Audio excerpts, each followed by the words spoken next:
जय हिंद दोस्तों, कैसे हैं आप सब। एक बार फिर से आपका स्वागत है आपके अपने इस YouTube चैनल 25 पे। हम लोग का फ्लूइड मैकेनिक्स का डिस्कशन चल रहा था RS खुरमी का। ठीक, मैं एक बात बता देना चाहता हूँ आप लोग को, जब भी आप लोग ये वीडियो या फिर कोई वीडियो स्ट्रेंथ ऑफ मेटेरियल का देख रहे हैं या फिर फ्लूइड का देख रहे हैं या फिर आगे सब्जेक्ट आने वाले कोई वीडियो देख रहे हैं, तो आप जो है अपने सामने अगर आपके पास RS खुरमी की ऑब्जेक्टिव की बुक है तो वो रख ले पास में, तो ज़्यादा इंटरेक्शन उससे हो पाएगा। ठीक, या फिर जब भी आप ये वीडियो देख रहे हैं उससे पहले एक बार उसको रिवाइज कर ले, या फिर जो थ्योरी पोर्शन दिया हुआ है इस बुक में उसको रिवीजन कर ले, या फिर जो आप कॉलेज के टाइम में जो भी बुक प्रीफर करते थे उसको एक बार समराइज कर ले, ताकि आपको जो है ज़्यादा से ज़्यादा जो है ऑब्जेक्टिव क्वेश्चन समझ में आए। चूँकि यहाँ पर हर एक वीडियो में हर एक क्वेश्चन में बताना संभव नहीं है, वीडियो बहुत लंबा चला जाएगा, क्लास बहुत खींच जाएगा। जैसे ये 480 क्वेश्चन का था स्ट्रेंथ ऑफ मटेरियल का, अगर मैं एक एक क्वेश्चन बताने जाता तो वो बहुत टाइम फिर चला जाता, तो उतना टाइम हम लोग के पास नहीं है और उस हिसाब से ऑब्जेक्टिव में उतना मेहनत करने के लिए भी टाइम नहीं है हम लोग के पास। इसलिए हम लोग जो है थोड़े नॉमिनल तरीके से हम लोग प्रोसीड करेंगे। तो चलिए, हम लोग का जो है फ्लूइड मैकेनिक्स जो है 50 क्वेश्चंस तक हो गया था। 51 क्वेश्चन से शुरू करते हैं।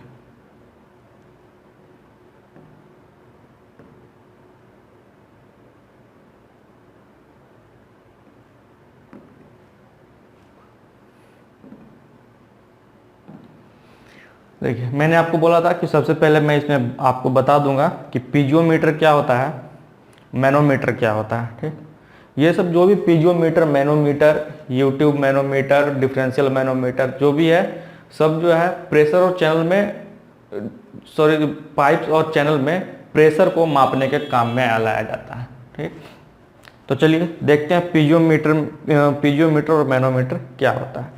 जनरली जो है सारी चीज़ें मैनोमीटर के अंतर्गत ही आती है। जनरली जो है सारी चीज़ें मैनोमीटर के अंतर्गत ही आती है। देखिए,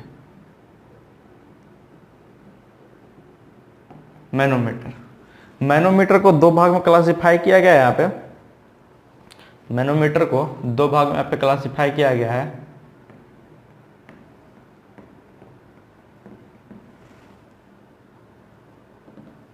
एक तो है सिंपल मैनोमीटर,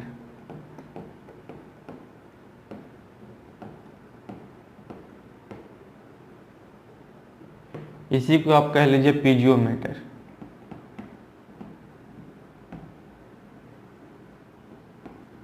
ठीक, सिंपल मैनोमीटर या फिर इसी को कह लीजिए आप पीजियोमीटर, है ना। सिंपल मतलब सिंपल मैनोमीटर के अंदर ही आपका, एक सेकेंड,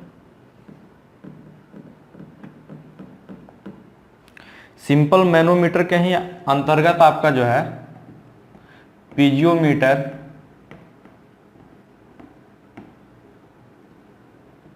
और यूट्यूब मैनोमीटर आएगा।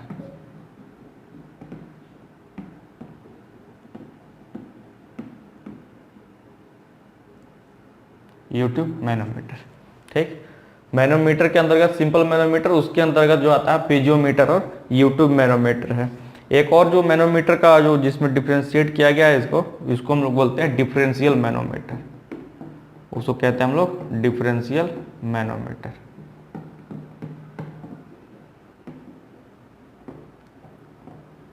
Differential manometer. ठीक, तो चलिए अब देखते हैं कि पीजियोमीटर क्या होता है और डिफरेंशियल मैनोमीटर क्या होता है और मैनोमीटर क्या होता है। सबसे पहले पीजियोमीटर देख लेते हैं कि पीजियोमीटर क्या होता है। देखिए,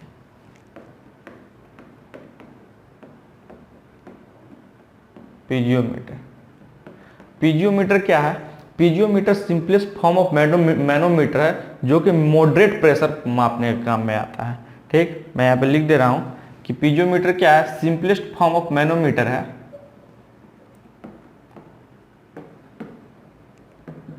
सिंपलेस्ट फॉर्म ऑफ मैनोमीटर है। ओके, क्या होता है, ये हम लोग का मॉडरेट प्रेशर मापने के काम में आता है, मेजर करने के काम में, मॉडरेट प्रेशर। ठीक, ये ध्यान रखिएगा, जो मेन की पॉइंट है उसी को मैं लिख रहा हूं। ठीक, अब आते हैं हम लोग मैनोमीटर में। Manometer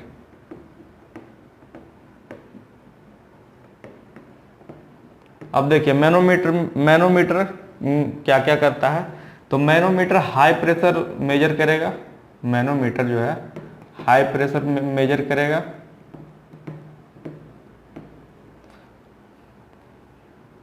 first point. Second point देखेंगे तो वैक्यूम प्रेशर मेजर करेगा,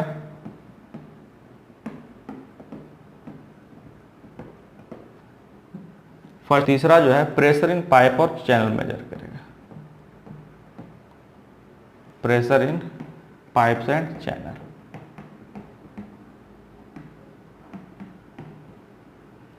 सभी का जो है कीवर्ड याद रखिएगा, ऑब्जेक्टिव क्वेश्चंस में यही चीज जो है जरूरत आती है, ठीक। एक और हम लोग का क्या बच गया था, डिफरेंशियल मैनोमीटर।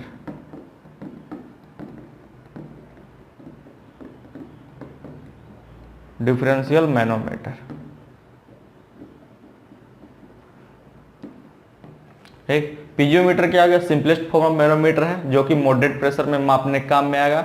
मैनोमीटर क्या हो गया, हाई प्रेशर, वैक्यूम प्रेशर और pressure in pipes and channel में काम आता है। और डिफरेंशियल मैनोमीटर क्या है, प्रेशर, ये भी प्रेशर मापने के काम में आता है लेकिन टू पाइप्स के बीच में, ठीक।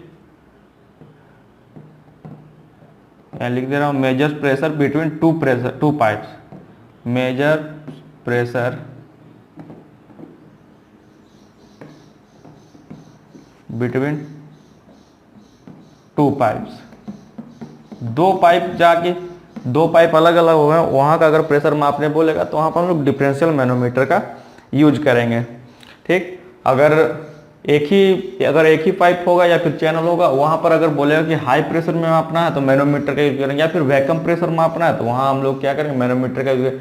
लेकिन जहां मॉडरेट प्रेशर बोलेगा, जहां की सिंपलेस्ट फॉर्म या कि जो मतलब कि नॉर्मल पाइप्स होंगे, वहां पर हम लोग पीजियोमीटर का यूज करेंगे, ठीक। चलिए अब इससे बेस्ड हम लोग क्वेश्चन आते हैं, देखते हैं। अब क्या बोल रहा है, piezometer tube is used only for measuring.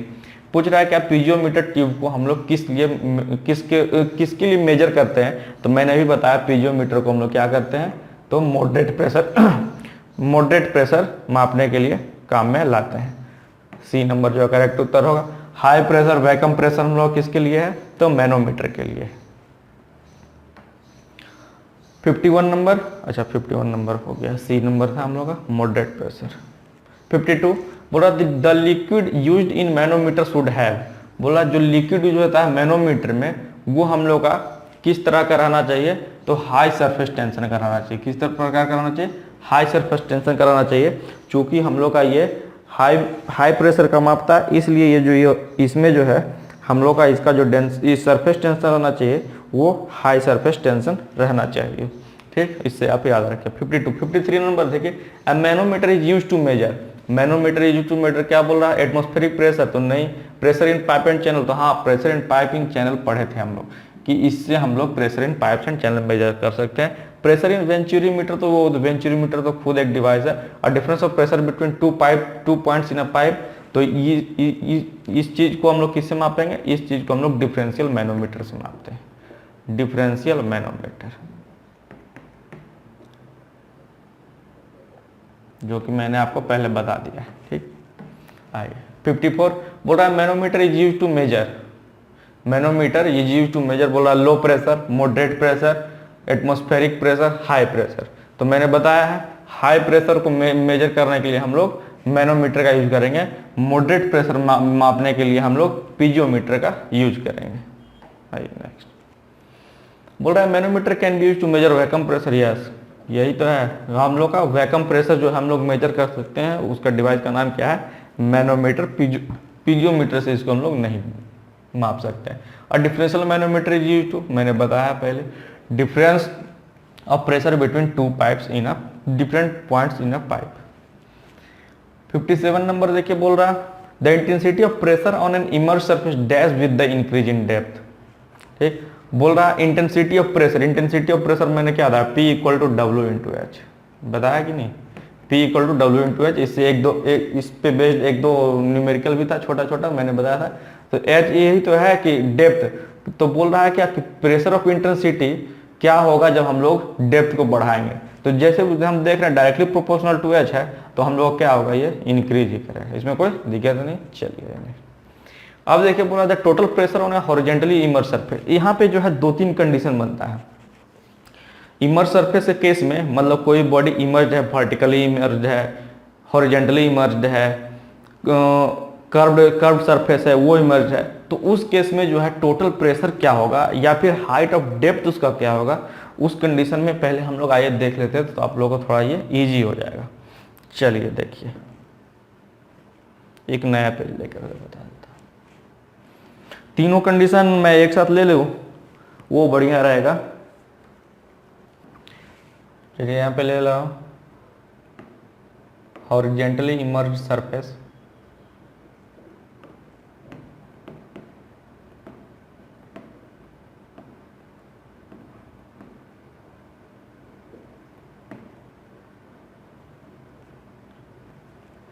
यहाँ पर vertically emerge surface,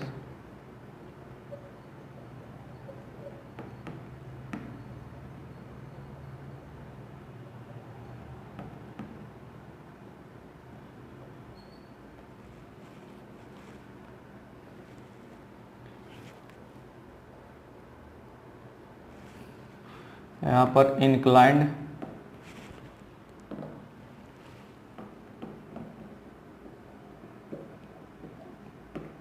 emerge surface,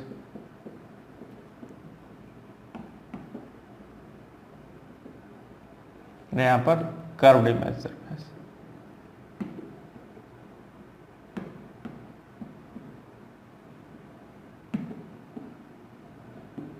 ठीक, ये 4 केस होती है। ठीक, वैसा सरफेस है मतलब सभी जो सरफेस है जो पानी में डूबा हुआ है लेकिन अलग अलग कंडीशन के लिए, हॉरिजॉन्टली है, वर्टिकली है, इंक्लाइंड है, कर्व। देखिए चारों केस में पहले इसका फिगर देख लेते हैं क्या होगा डायग्राम, तो थोड़ा बढ़िया तरीके से समझ में आएगा। चलिए देखिए,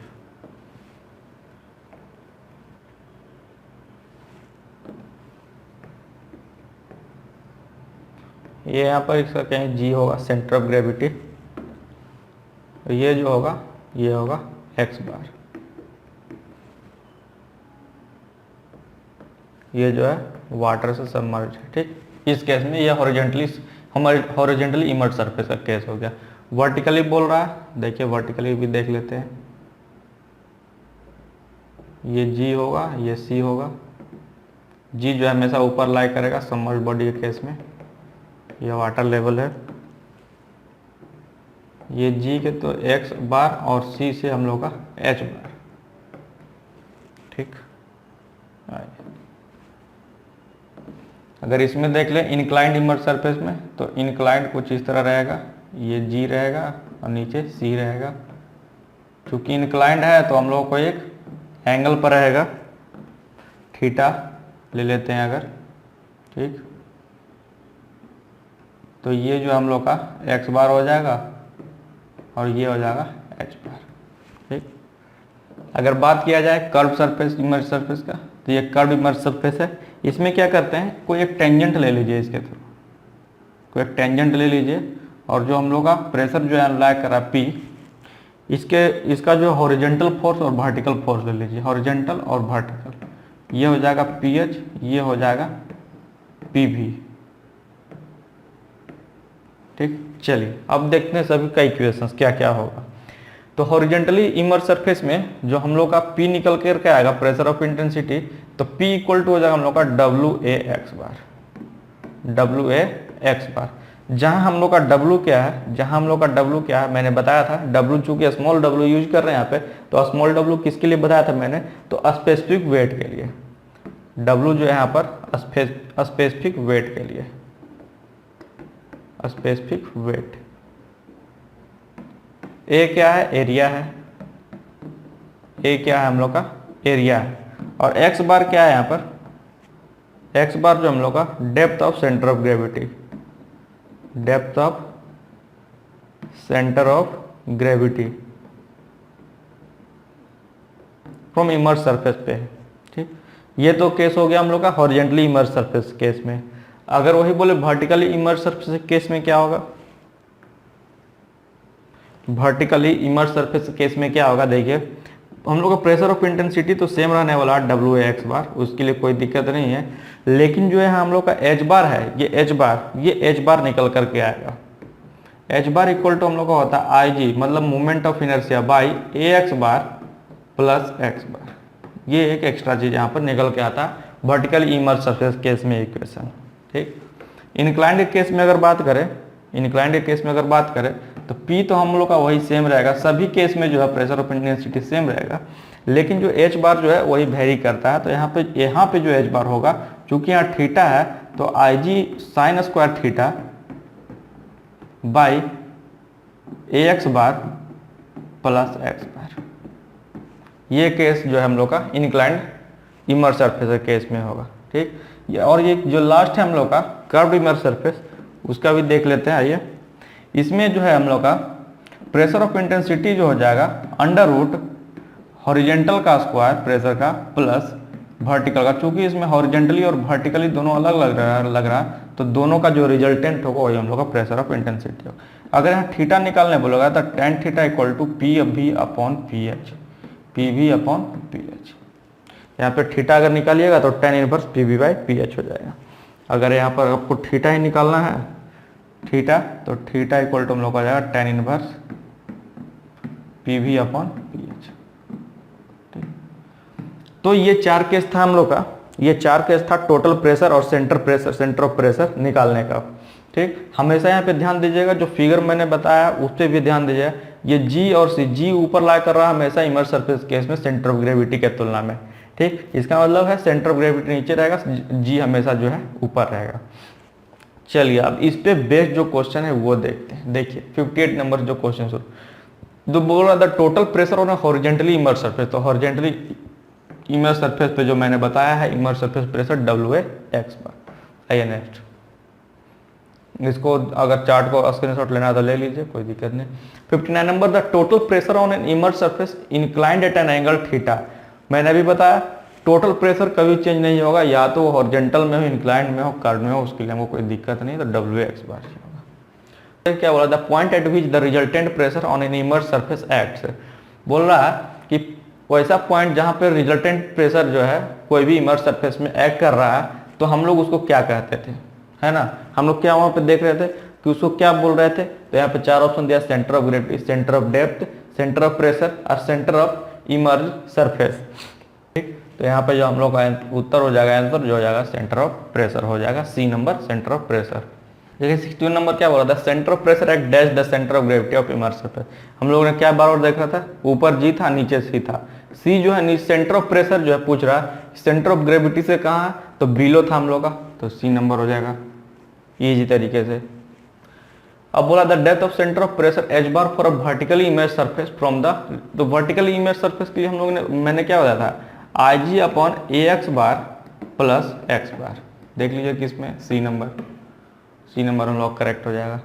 आइए नेक्स्ट 63 बोला the centre of pressure of a vertically immerse surface lies at a distance equal to dash the centre of gravity. Centre of gravity से हम लोग कहाँ लाई कर रहा था, सेंटर ऑफ प्रेशर हमेशा जो है सेंटर ऑफ ग्रेविटी से नीचे ही लाई करेगा, तो आई जी बटे A X bar below, I G by A X bar below, चूंकि हम लोग का नीचे ही लाई करता है हमेशा सेंटर ऑफ प्रेशर, तो हम लोग का ए जो है नंबर करेक्ट हो जाएगा। अब देखिए बोल रहा है vertically immerse surface is showing, vertically immerse surface दिया हुआ, कोई एक सरफेस दिया हुआ, रेक्टेंगुलर बार दिया हुआ, the distance of its centre of pressure from the water surface is, है ना। सेंटर ऑफ प्रेशर निकालने के लिए बोल रहा है, सेंटर ऑफ प्रेशर हम लोग क्या जानते थे, हम लोग क्या जान रहे हैं, I ji upon A X bar plus X bar, यही जान रहे हैं हम लोग, है। तो इसको अगर हम लोग निकाले यहाँ पर, इसका अगर हम लोग निकाले यहाँ पर, तो देखिए हम लोग क्या जानते हैं, moment of inertia B D cube upon 12, B D को अपॉन 12 जानते हैं। एरिया को क्या लिख सकते हैं हम लोग, एरिया को लिख सकते हैं बी इंटू डी लिख सकते हैं, और ये एक्स बार हम लोग का पहले से प्लस एक्स बार। देखिए जो कैंसिल आउट हो रहा है कैंसिल आउट कर देंगे उसको हम लोग, ये डी से एक डी कैंसिल हो जाएगा और ये बी से बी कैंसिल होगा, तो क्या बचेगा, D square upon 12 x bar plus X बार। देख लीजिए किसमें हम लोग का उत्तर है, D square by 12 x bar plus, तो हम लोग का बी नंबर जो है करेक्ट उत्तर हो जाएगा। ठीक, तो इस तरह के सिंपली तरीके से आप लोग निकाल सकते हैं, ये तो छोटा न्यूमेरिकल दिया था, है ना। चलिए 65 the depth of centre of pressure for an immerse surface inclined at an angle theta with the liquid surface lies at a distance equal to dash the centre of gravity. ठीक, इसमें ही पूछ रहा है, तो हमेशा सेंटर ऑफ प्रेशर नीचे ही लाई करता है, तो हम लोग जान रहे थे क्या, I G sine square theta by A X bar, यही तो जान रहे हैं, I G sine square theta by A X bar, और वो भी नीचे लाई कर रहा है, तो ए नंबर हो जाएगा I G sine square theta A X bar below. ठीक, आइए नेक्स्ट 66 नंबर बोल रहा है, vertical wall is subjected to pressure due to one kind of liquid on one of its side, the total pressure, यहाँ पर pressure है, the total pressure on the wall per unit is, तो इसका जो है, इसका ध्यान रखिएगा, ये जो है हम लोग का WL² होता है, W specific weight of liquid और H height of the liquid. चलिए, उसी पर बेस्ड एक न्यूमेरिकल दिया कि a water tank contains 1.3 metre depth, 1.3 metre depth दिया है, कोई दिक्कत नहीं है। The pressure exerted by the water per unit length of tank is, of the tank is. ठीक, तो हम लोग ने अभी क्या पढ़ा, देखिए पिछला इक्वेशन, WH²/2, WH²/2, W अगर कुछ नहीं दिया तो क्या लेते थे, 9.81 इंटू H² मतलब 1.3 का स्क्वायर बाई 2। देखिएगा कैलकुलेट करके जो भी आएगा, इसका जो भी कैलकुलेट करके आएगा, इसका जो कैलकुलेशन आएगा 8.29 आएगा, 8.29 किलो न्यूटन, ये बी नंबर हम लोग का। नेक्स्ट क्वेश्चन बोल रहा है, vertical wall is subjected to a pressure due to one kind of liquid on one of its side, the total pressure on the wall acts at a distance dash from the liquid surface, तो 2h/3 से हम लोग का distance जो है maintain करके निकलेगा। अब बोल रहा है, vertical wall is subjected to a pressure due to one kind of liquid on one of its side, which of the following statement is correct. देखते हैं कौन सा स्टेटमेंट करेक्ट है। इसमें क्या होता है कि जो हम लोग कोई भी एक पाइप या फिर चैनल है, तो सेंटर पे जो है हम लोग का प्रेशर मैक्सिमम होता है और वॉल पे जो हम लोग का मिनिमम होता है। ठीक, तो देख लेते हैं क्या इसमें जो है, लेकिन इस केस में जो है हम लोग का वर्टिकल, ये वर्टिकल केस में दिया है, वर्टिकल केस में, हॉरिजॉन्टल केस में नहीं है। तो हॉरिजॉन्टल वर्टिकल केस में क्या हो जाएगा, वर्टिकल केस में हो जाएगा, the pressure on the wall of the liquid level is 0 and on the bottom of the wall is maximum. C number जो है इसका करेक्ट उत्तर हो जाएगा। लेकिन हॉरिजॉन्टल केस में बोलेगा तो सेंटर ऑफ मैक्सिमम और पाइप्स के किनारे पे जो है हम लोग का मिनिमम होता है। ठीक, बोल रहा है, vertical wall is subjected to pressure due to liquid on both side, the resultant pressure is the dash of the two pressure. तो जो भी रिजल्टेंट हमेशा जो होगा प्रेशर का, वो हम लोग का डिफरेंस होता है। क्या होता है, वो हम लोग का डिफरेंस होता है। लॉग गेट के केस में पूछा, लॉग गेट के केस में रिएक्शन क्या होगा बिटवीन टू गेट, तो P/2 sine alpha, P/2 sine alpha जो हम लोग का लॉग गेट पूछा। लॉग गेट जनरली यूज किया जाता है डैम वगैरह में, ताकि जो है उसका जो है रास्ता को जो है चेंज किया जा सके। The water pressure per metre length on a vertical wall masonry wall of dam, ये मैंने आपको बताया, ये वही होगा वन काइंड और ऑफ अदर काइंड पे जो लाई करता है वही WH²/2 ही यूज करना है यहाँ पर आपको। अब देखिए यहाँ पर मैच करने के लिए आया, जो हम लोग टोटल पीछे समरी पढ़े थे उसका है। बोला था weight per unit volume of a liquid, weight per unit volume मैंने क्या बताया, तो स्पेसिफिक वेट, ये ए नंबर हो जाएगा। The unit of surface unit sigma equal to newton per metre, मैंने बताया हुआ newton per metre, A number, B number हो जाए।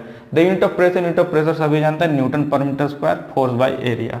और द लास्ट में the pressure intensity at any point of P equal to W into H, मैंने बताया। ठीक, 74 number, the stability of dam is check for, बोला डैम का जो स्टेबिलिटी किस तरह से चेक करेंगे, tension at the base, over turning of the wall और dam, sliding of the wall और डैम। तो इसका जो उत्तर हो जाएगा हम लोग का ऑल ऑफ दिस, है ना। स्टेबिलिटी ऑफ डैम कैसे चेक करेंगे, इस चारों चीजों से। 75 number, when a body is placed over liquid it is subjected to gravitational force and upthrust of its liquid. तो सही है, कभी भी कोई बॉडी जो है प्लेस होगा कोई भी लिक्विड पे, तो उसमें जो है दोनों चीज लगेगा, ग्रेविटेशनल फोर्स और अपथ्रस्ट फोर्स दोनों लगेगा। ठीक, बोला when a body is placed over liquid it will sink down. दो केस होता है, या तो बॉडी डूबेगा या फ्लोट करेगा, दो ही केस तो होता है। तो दो केस होता है, ग्रेविटेशनल केस और अपथ्रस्ट केस के केस में बोला है।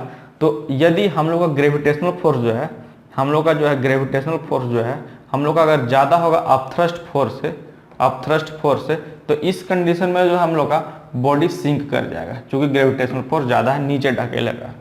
जहाँ हम लोग का ग्रेविटेशनल फोर्स जो है हम लोग का लेस देन हो जाएगा अपथ्रस्ट फोर्स से, तो यहाँ पर बॉडी जो है फ्लोट करेगा। यही तो दो केस है। तो इसमें देखिए कि क्या पूछा गया है, इसमें पूछा है when a body is placed over liquid it will sink का पूछा है, तो ग्रेविटेशनल फोर्स जो है ज़्यादा रहना चाहिए। देख लीजिए ग्रेविटेशनल फोर्स किसमें ज़्यादा है, तो C number, gravitational force is more than the upthrust force of the liquid. 76 का जो है हम लोग का सी नंबर जो है करेक्ट हो जाएगा। ठीक, आइए नेक्स्ट। अब बोला when a body is placed over liquid it will float. अब फ्लोट का पूछा है तो देख लीजिए ग्रेविटेशनल फोर्स किसमें कम है, तो gravitational force B number option वाला में कम है। Gravitational force is less than the upthrust force of the liquid. 78 number बोल रहा when a body is immersed wholly और partially in a liquid it is lifted up by a force equal to the weight of the liquid displaced by the body, this statement is called. बोल रहा है कोई body immersed है होली मतलब कि पूरी तरीके से इमर्स्ड है या फिर पार्शियली इमर्स्ड है, ये पानी है, बोल रहा है या तो पूरा डूबा हुआ है या तो आधा डूबा हुआ है। तो क्या होता है इसमें कि जो फोर्स इसको लिफ्ट कर रहा है ऊपर, जो फोर्स लिफ्ट कर रहा है ऊपर, ये क्या होता है वो इक्वल टू होता है कि जितना भी ये वाटर डिस्प्लेस किया गया है बॉडी के द्वारा। ठीक, तो वो स्टेटमेंट हम लोग कौन दिए थे, तो वो स्टेटमेंट हम लोग का दिए थे आर्किमिडीज सिद्धांत, उसको बोलते हैं, आर्किमिडीज ने दिया था, Archimedes principle. Liquid to uplift a submerged body because of the upward thrust of the liquid is known as buoyancy, तो करेक्ट है। जो भी हम लोग का सबमर्ज्ड बॉडी मतलब कि डूबा हुआ जो बॉडी है, जो भी ऑब्जेक्ट है, मान लीजिए डूबा हुआ, ये नीचे से ऊपर की ओर आ रहा है, इसका मतलब जो है नीचे से ऊपर जो है अपथ्रस्ट फोर्स लग रहा है, उसको हम लोग क्या कहते हैं, बायंसी कहते हैं। The force of buoyancy is always dash the weight of the liquid displaced by the body. बोल रहा है फोर्स ऑफ बायंसी हमेशा क्या होगा, ज्यादा होगा, कम होगा या फिर इक्वल टू होगा। तो जो फोर्स ऑफ बायंसी होता है हमेशा हम लोग क्या हो जाएगा, इक्वल टू होगा। इसमें भी दो कंडीशन है, मोर कब होगा, लेस कब होगा, है ना। जब मोर होगा तो हम लोग का बॉडी क्या करेगा, जब मोर रहेगा तो हम लोग का बॉडी जो है फ्लोट करेगा, और जब लेस रहेगा सेंटर ऑफ बायंसी तो हम लोग का बॉडी जो है सिंक करेगा, मतलब डूब जाएगा। देखिए अगला क्वेश्चन हुई है, the body will float if the force of buoyancy. Body float करेगा कब, जब हम लोग का फोर्स ऑफ बायंसी ज्यादा होगा wait of the liquid displaced से। उसने फिर सिंक का केस में दिया, लेस देन हो जाएगा। यही ध्यान देना है, सिंक को पूछा है और ये फ्लोट का पूछा है, ये ध्यान देना है। आइए next 83 number, the centre of gravity of the volume of the liquid displaced is called. बोला the centre of gravity of the volume of the liquid displaced is called. इसको क्या कहेंगे, तो इसको कहेंगे हम लोग सेंटर ऑफ बायंसी। क्या कहेंगे इसको हम लोग, centre of buoyancy. 84 number, the centre of buoyancy is the centre of area of the emerged surface. ठीक, तो करेक्ट है। अभी पिछला क्वेश्चन में ही वही क्वेश्चन उल्टा करके दे दिया कि पूछा इसमें the centre of gravity of the volume of the liquid displaced. कोई भी सेंटर ऑफ ग्रेविटी जिसका वॉल्यूम जो ऑफ लिक्विड डिस्प्लेस हुआ है उसको सेंटर ऑफ बायंसी बोलते हैं। तो यहाँ पूछा है कि the centre of buoyancy is the centre of area of the emerged surface, same चीज है, उल्टा करके इसको पूछ दिया गया। बोला the buoyancy depends upon. Buoyancy जो है किस पे डिपेंड करता है, तो अभी हम लोग बार बार हम लोग देख रहे हैं कि wait of the liquid display, जो जितना मतलब कि जो भी ऑब्जेक्ट का जो वेट है जितना उसके द्वारा जो है लिक्विड डिस्प्लेस किया गया है उसी पे हम लोग का जो है बायंसी डिपेंड कर रहा है। 85 का ए नंबर। आइए 86 नंबर देखिए। 86 नंबर छोटा नंबर बोल रहा है, uniform body of long 3 metre long, wide जो है 2 मीटर, डेप्थ जो है 1 मीटर। ठीक, बोला depth of immersion is 0.6 metre, then the weight of the body is. इसको हम लोग जैसे मैंने बताया था स्पेसिफिक वेट इक्वल टू क्या होता है हम लोग का, wait per unit volume.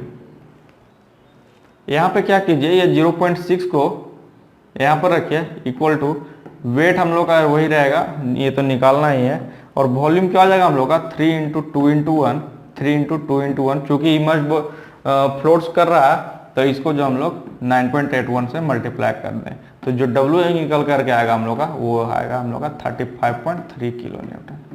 Calculate कर लीजिएगा इसको, जो सी नंबर जो हम लोग का करेक्ट उत्तर हो जाएगा 86 का सी।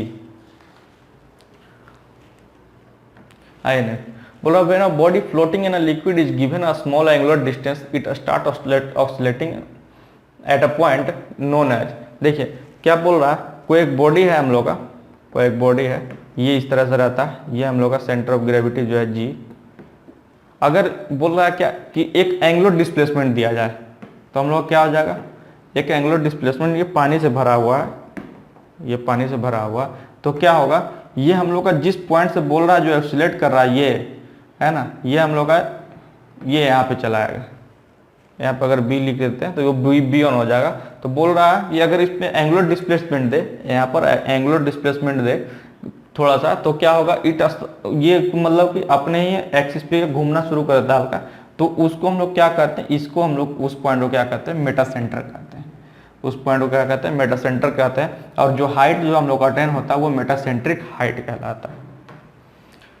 The metacentric height is the distance between, तो मैंने अभी बताया, देखिए तो क्या हो जाएगा, मेटासेंट्रिक हाइट क्या हो जाएगा हम लोग का, मेटासेंट्रिक हाइट क्या हो जाएगा, मेटा सेंटर और सेंटर ऑफ ग्रेविटी के बीच में जो लाई कर रहा है वो हम लोग का मेटासेंट्रिक हाइट हो जाएगा। देखिए क्या है, centre of gravity of the floating body and the Meta centre, ये जो हम लोग का दोनों का डिफरेंस जो है हम लोग का डिस्टेंस जो है या फिर डिफरेंस बोल लीजिए, वो मेटासेंट्रिक हाइट है। The line of action of the force of buoyancy acts through the centre of gravity of the volume of liquid displaced. ठीक, सेंटर ऑफ बायंसी बोल रहा है, सेंटर ऑफ बायंसी तो ऐसे भी हम लोग पहले से जानते हैं, फोर्स ऑफ बायंसी किस पे डिपेंड करता है, तो volume of the weight of the liquid displaced, तो ये ट्रू है हम लोग का। Well, the metacentric height of two floating bodies A and B are 1 and 1.5 metre respectively. Select the correct statement.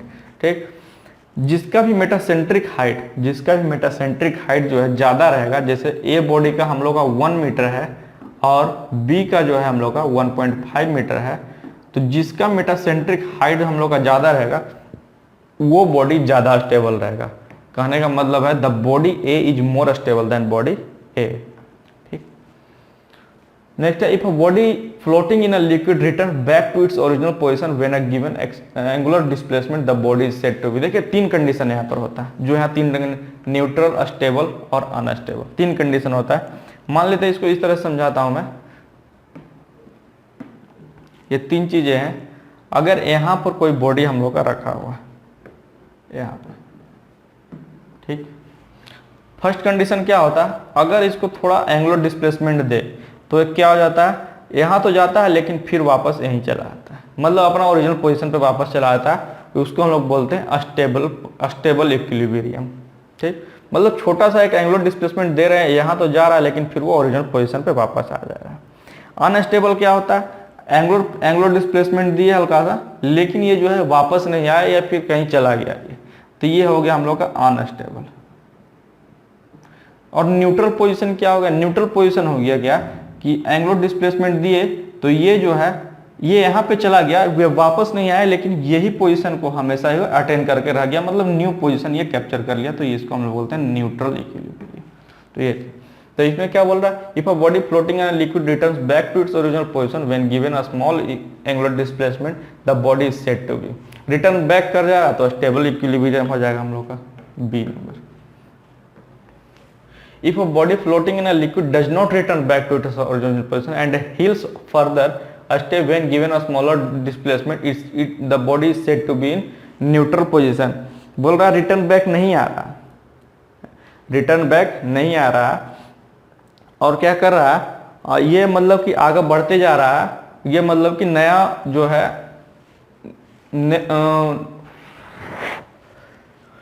देखिए क्या बोल रहा है question, if a body floating in a liquid does not return back to its original position and heels further stay when given an angular displacement the body is said to be neutral. Neutral equilibrium में मैंने क्या बताया था कि वो एक नया position occupy कर लेगा, इसमें क्या बोल रहा है, आगे बढ़ते जा, हील फर्दर आगे चलते जा रहा है। If a body floating in liquid occupies new, इस न्यू पोजीशन में बोला है, तो तब यहाँ पे जो है हम लोग का न्यूट्रल जो है न्यूट्रल इक्विलिब्रियम आएगा ए number. A body floating in a liquid said to be in neutral equilibrium if its meta center, अब देखिए 94 नंबर क्या बोल रहा है, मेटा सेंटर क्या हो जाएगा फ्लोटिंग बॉडी के लिए जब वो न्यूट्रल इक्विलिब्रियम ऑक्यूपाई कर रहा है, तो उस केस में जो है न्यूट्रल के केस में, न्यूट्रल इक्विलिब्रियम के केस में हमेशा जो है ये कोइंसाइड करेगा, क्या करेगा, कोइंसाइड करेगा। और अगर बोलता हम लोग अगर हम लोग का बोलेगा मेटा सेंटर पूछेगा, अगर स्टेबल इक्विलिब्रियम के केस में पूछता है मेटा सेंटर तो क्या हो जाएगा हम लोग का लाइज एबव इट्स, तो ये हो जाएगा हम लोग का स्टेबल कंडीशन केस में, और ये हो जाएगा बिलो में हो जाएगा हम लोग का अनस्टेबल इक्विलिब्रियम के केस में, ये ध्यान रखना है। ठीक, बोल रहा body floating in a liquid set to be in stable equilibrium its if its metacentric coincide with, नहीं कोइंसाइड करेगा तो क्या हो जाएगा हम लोग, कोइंसाइड करेगा तो हम लोग का न्यूट्रल इक्विलिब्रियम कहलाएगा, वो हम लोगों ने पहले देख लिया।